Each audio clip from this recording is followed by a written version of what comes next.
Estados Unidos y Corea del Sur comenzaron ya sus mayores ejercicios militares conjuntos desde el año 2018, una acción que podría irritar ya al gobierno de Corea del Norte, mientras que en Taiwán recibió otra delegación estadounidense en plena escalada de tensiones con China.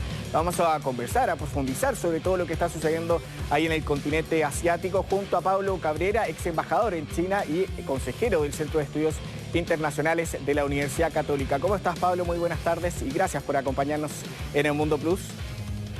Hola, Pablo, gracias por la invitación. Encantado de estar con ustedes.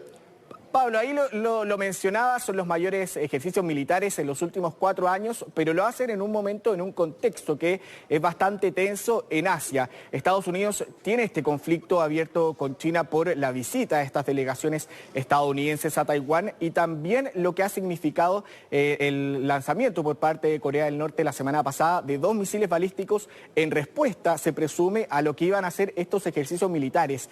¿Qué podría ocurrir? ¿Va a continuar aumentando la tensión en el continente asiático? Como lo señalas, yo creo que la sorpresa o la espectacularidad de estos ejercicios tienen que ver con el momento que se vive en ese lugar y con lo que ha sucedido últimamente y con la tensión internacional que existe entre China y Estados Unidos desde hace mucho tiempo. Si bien es cierto, no son los primeros ejercicios que se hacen desde la pandemia, porque el año pasado hubo ejercicios, pero hubo ejercicios de entrenamiento. Estos ejercicios son ejercicios combinados, no conjuntos, y eso significa también una importancia que cada una de las fuerzas mantiene su mando. Los ejercicios conjuntos, el mando sería en este caso de los Estados Unidos. Aquí, como son combinados, cada uno mantiene su mando. Se coordinan, ¿no? Son combinados. En ese sentido, creo que tienen importancia, obviamente, porque no se habían hecho a esta escala. Y esto tiene un valor simbólico de cara a lo que está sucediendo en el mundo, sea en Europa, sea en el Asia o sea en el Asia Central o en otros lugares donde hay tensión y donde hay convulsión internacional. Siempre la alerta militar produce escozor y hoy día el miedo y el temor es una cosa universal, es una cosa global, así que se siguen con mucha tensión y con mucha preocupación. Si bien es cierto, esto pasa, pero creo que son ejercicios normales que tienen mayor espectacularidad por el nuevo contexto que se vive.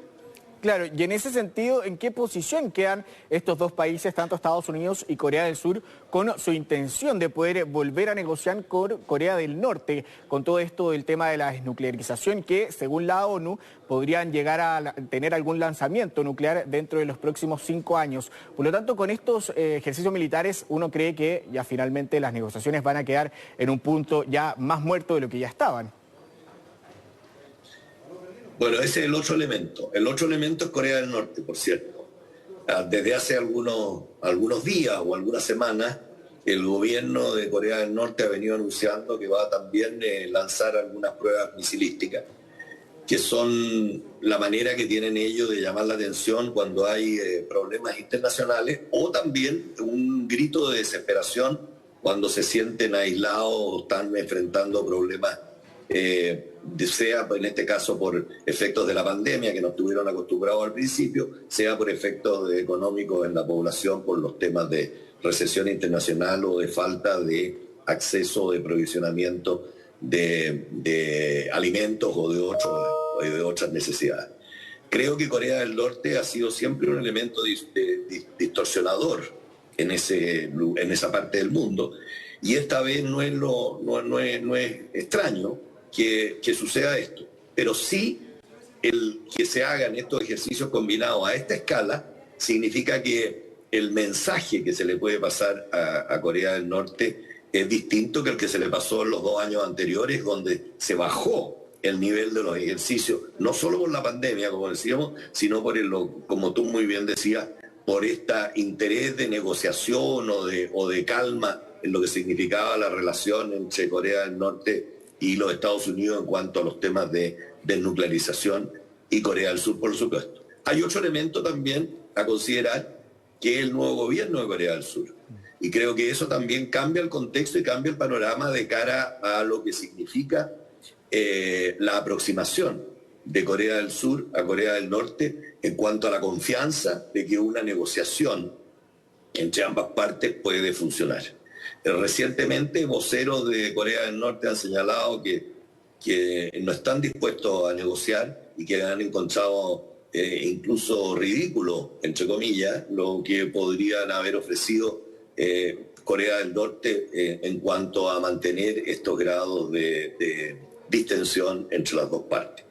A esto se suma también la situación internacional que después de los ejercicios militares en el estrecho de Formosa, de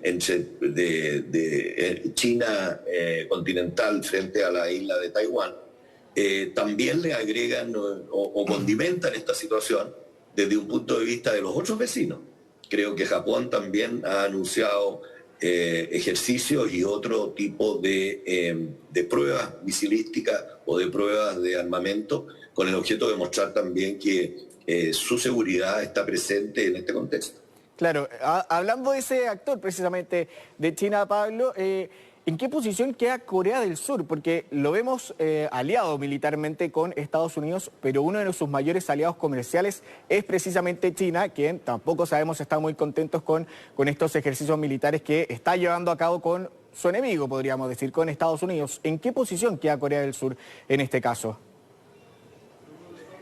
Bueno, es interesante esa pregunta porque desde hace un tiempo a esta parte hemos venido conversando sobre cómo el nuevo escenario y la nueva agenda internacional pone el desafío a cada país de que los temas económicos, los temas estratégicos y los temas políticos no son compartimentos estancos al momento de su tratamiento.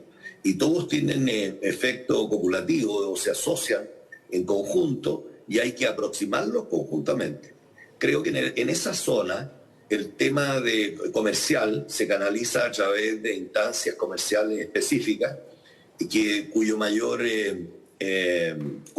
marco es la ASEAN, la Asociación del Sudeste Asiático, y en un rango más particular y más extendido está el APEC, que es otro organismo donde se manejan los asuntos comerciales y las relaciones comerciales de esa área, que incluye a Taipei como una economía, o sea, a Taiwán, en un estatus especial, y a Hong Kong también, el APEC.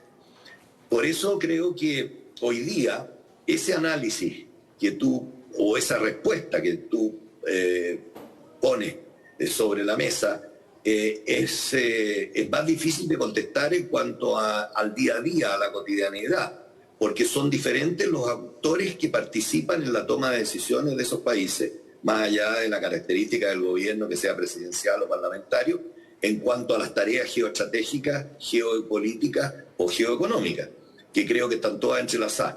Es un desafío y un desarrollo de un asunto que está asimilándose hoy día de cara a la conformación de la nueva agenda internacional y también de las tensiones artificiales y naturales que nacen del ordenamiento de las nuevas áreas de influencia de parte de las grandes potencias en las diferentes zonas del mundo, del globo. Claro. Y Pablo, para ir finalizando ya, ¿qué podemos esperar con esta nueva llegada de una delegación de Estados Unidos a Taiwán? ¿Va a ser algo ya que va a ser cotidiano finalmente para el país norteamericano poder visitar la isla, pese a las críticas que ya sabemos llegan desde China y que generó también toda la atención hace algunas semanas? Bueno, lo que hay que hacer es que el mundo está muy desordenado y hay que ordenar el desorden. Y la gente y los analistas o los comentaristas más bien tienden a olvidar cómo se manejan las relaciones en este caso. Creo que Estados Unidos ha sido cuidadoso en el manejo de las relaciones con Taiwán, porque hay un memorándum del año 79 que establece cuáles son los mecanismos de relacionamiento de la Oficina de Intereses Políticos de Estados Unidos en Taiwán, y han sido muy claros, incluso lo cumplieron en la visita de Nancy Pelosi como tercera autoridad del país a la visita de Taiwán. Creo que la prensa, los medios y la situación internacional de guerra en Europa, de una guerra no declarada, acuérdense que estamos en Europa con una operación especial que ya dura militar especial que dura 6 meses, claro, y que tiene al mundo en statu quo. Por eso creo que la dinámica de la globalización en estos temas estratégicos sobrepasa un poco el statu quo en el cual se mueven los países. Y a tu pregunta, ensayar una respuesta a cómo se maneja esto, yo creo que Estados Unidos y China saben perfectamente cómo manejar este tema. Creo que en este minuto están muy atizadas los comentarios o las preocupaciones por la política, por la situación de política interna que están viviendo ambos países. Claro. En China se está preparando el Consejo de los 100 años del Partido Comunista y tiene que tener una posición fuerte el presidente, que está tratando de reelegirse, cambiando las reglas que habían sido vigentes hasta este Consejo, que era no reelegirse más allá de una vez, y ahora quiere reelegirse una vez más. Tiene que mostrar poder, tiene que mostrar fuerza, tiene que mostrar disuasión, tiene que mostrar conducción y coherencia, y un mundo en China que también está sufriendo consecuencias de la situación internacional, económica internacional, de la pandemia, y etcétera. Y por otro lado, Estados Unidos, donde hay unas elecciones de medio término en noviembre, donde los republicanos están desafiando que la mayoría del Partido Demócrata, tanto en la Cámara de Representantes como en el Senado se reelige una parte nomás y la Cámara de Representantes entera. Creo que estos temas que han tenido importancia de cara al valor de la democracia y a lo que significa el autoritarismo en el mundo y la conducción de la agenda, cuando se está mirando una nueva agenda internacional y hay conflictos y tensiones estratégicas, geoeconómicas, geoestratégicas y geopolíticas existentes, no solo entre las grandes potencias, sino que en el mundo entero. Claro. O sea, el poder como tal, el liderazgo como tal, que está puesto a prueba en momentos importantes de política interna de ambos países, que yo creo que lo tienen que haber conversado. Esto es una cosa normal, viajan delegaciones de Estados Unidos permanentemente a Taiwán, pero obviamente que hoy la reacción tiene que ser distinta de cara a los desafíos inmediatos que está teniendo cada uno de nuestro país en términos políticos, y también como consecuencia de una situación de tensión muy importante que se vive por Ucrania y Rusia en esta operación militar especial que se ha transformado en una guerra dividida. Claro. Pablo Cabrera, ex embajador de nuestro país en China y consejero del Centro de Estudios Internacionales de la Universidad Católica, muchísimas gracias por habernos acompañado esta tarde en Mundo Plus. Que esté muy bien. Gracias, Pablo. Gusto saludarte.